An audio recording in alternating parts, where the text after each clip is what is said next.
This is Conversations That Matter, Talking with God. Today we're going to quickly look at being still before God. Psalms 37 verse 7 says, "Be still and wait patiently before the Lord."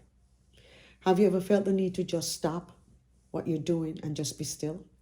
Stop the fussing, stop the worrying, stop the running around, and at the end of the day, nothing gets done.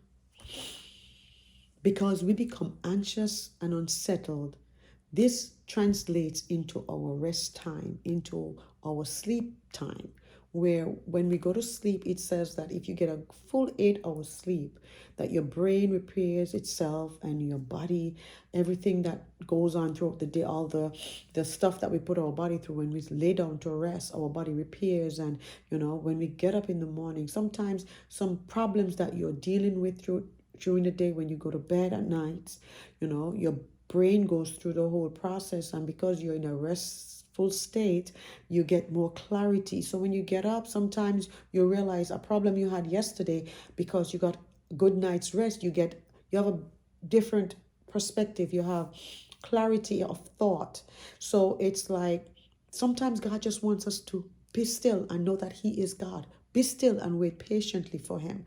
It's when we cannot slow down in our everyday life, it translates into the time that we're supposed to be sleeping, the times that we're supposed to be resting. Our brain cannot get repair, our brain cannot be replenished. So it's like we're always feeling like we are anxious and we are frustrated and we are harassed because we're not still. Being still is not something a lot of us love to do. Sometimes we need to just stop and be still so we can hear clearly what the Spirit is saying unto us. When we become still, we will recognize God's voice. We will recognize God for who He is. For we will now realize that when you're still, life will still be lifing. When you're still, things will still go on.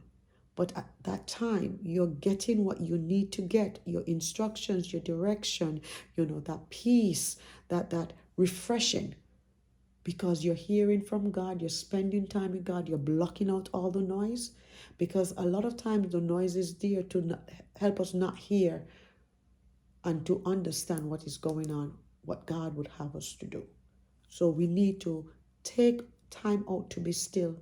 So the voice of the Lord will be louder than the noise that is around us, that comes to distract and keep us unfocused. The moments you feel like you need to be still, just stop and listen and wait patiently for God. Being still is an art in and of itself, because we don't know how to just stop. We think that for life to continue, we always have to be doing something. And when we get still, we're left with our own thoughts. We are left with our own inner reflections. And sometimes this might be tough for some people, but I have learned that when the times of being still is necessary, and when God wants our attention, being still is something that we have to get used to. Being still is something that we should love, because this is time that we can spend with God and hear instructions from the Master. This is Conversations That Matter, Talking with God. May God bless you.